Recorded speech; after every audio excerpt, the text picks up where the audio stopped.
I know it's crazy to think that Nintendo could actually be killing off their franchises by accident, and you'd probably think I'm even crazier for thinking it's because their games are too good.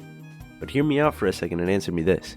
If you were Nintendo, how would you go about topping already masterpiece games like Mario Kart 8 or Smash Bros. Ultimate?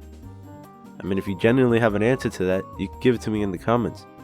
But I feel like the answer is you can't.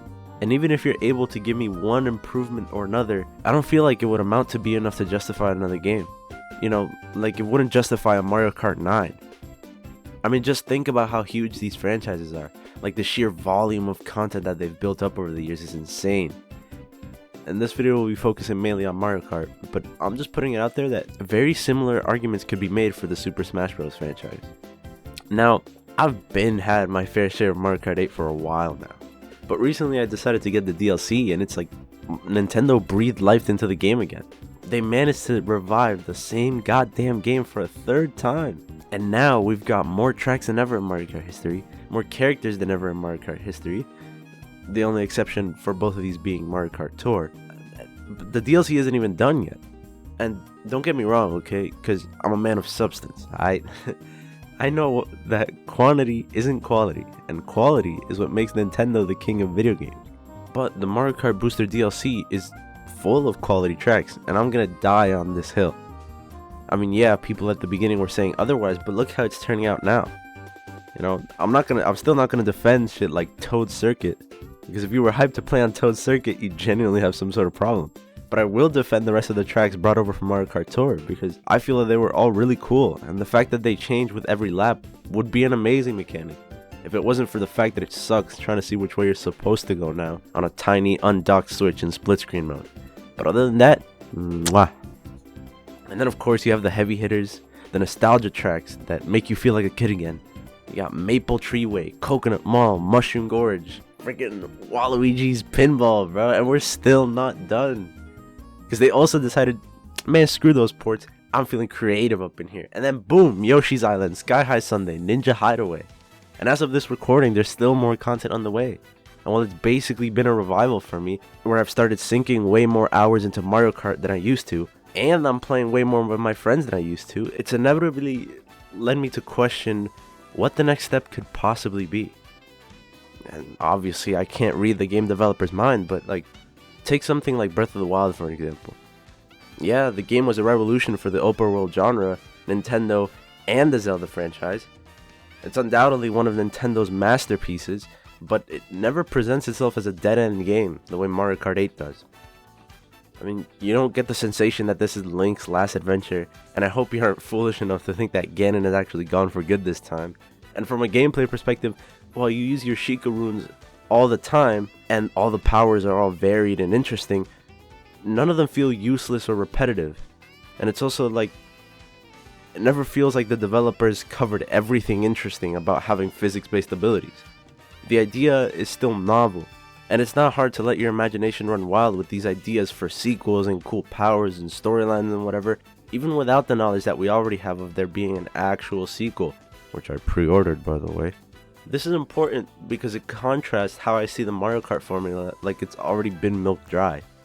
Like, they've added all you can to a game. Like, on top of basic karting, you're already going in space, underwater, upside down, in the air, 200cc, and they've got crossovers now too? Like, what the hell's Zelda doing in my Mario Kart? And I'm the insane one for saying they've overdeveloped themselves into a corner. You're the insane one for thinking they were ever gonna give us a Mario Kart 9 so easily, you simple-minded goblin. How are people gonna be asking for a Mario Kart 9 if Mario Kart 8 is just not a complete game? It's an over-complete game, and they aren't even done with it yet. And while technically you could just move all the DLC courses and make a new game with those, without anything else, either novel or interesting, it will just end up feeling like a Mario Kart 8 Part 2 anyways. Which is just disappointing given how unique Mario Kart entries have been in the past. Yes, it's not like a brand new thing every time, but every single Mario Kart has its own identity. And it would be a big challenge to give Mario Kart 9 its own identity while both not over-cluttering the entry, yet not being forced to take a step back. Now, I'm sure the great minds at Nintendo have been aware of this problem, and are probably using the extra time the Booster Course Pass bought them to figure it all out. But I wanted to take a crack at it myself and try to answer the question that I posed to y'all at the beginning of the video. If I was Nintendo, how would I innovate the Mario Kart formula? What would I add to Mario Kart 9? Well, I'll start with one of the biggest ones, one of the most popular features that people want, and that would be a Double Dash mode. I mean, think about it, bro. Mario Kart Double Dash had one of the most unique gameplay mechanics of any Mario Kart game, where you could choose 2 characters to race, and where each character had their own unique power-up. It would be so fun to see this mechanic brought back, but it would cause some really big problems. I mean, first of all, you'd have to have a whole separate game mode, because if it was part of the main game, it would just break everything else that they've built up, and it would quickly become very annoying, especially in online play. And also, even if Double Dash gets its own game mode, you wouldn't be able to give truly unique powers to everybody in today's massive roster. So you would either see cop-outs or repeats, or a cut down roster for the game mode. Another game mode they could add is probably some sort of drift mode. You know, drifting is already a big mechanic in the games, so I feel like it would be cool to have maps that are specifically tailored for heavy drifting, and a mode that allows you to rack up points for how long you can stay in a drift, or something like those mini-games from Need for Speed. The only problem with something like that is it's really just a gimmick, a cool add-on, but not a revolution. There are other gimmicks like that I've considered.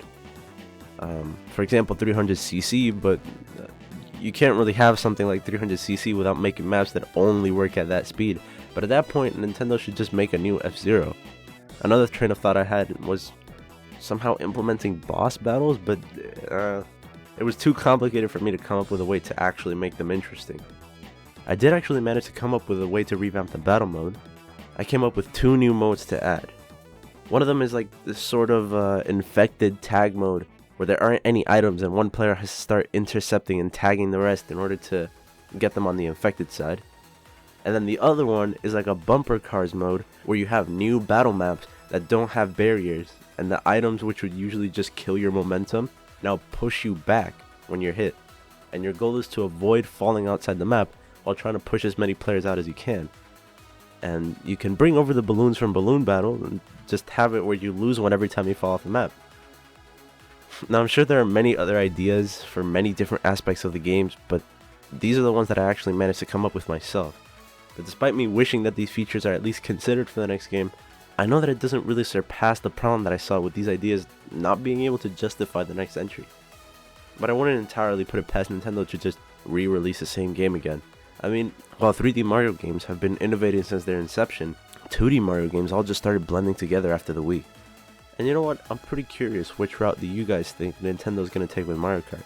And we could talk about it in the comments, even though we all know that when it comes to Nintendo, only time will tell what they're going to do next.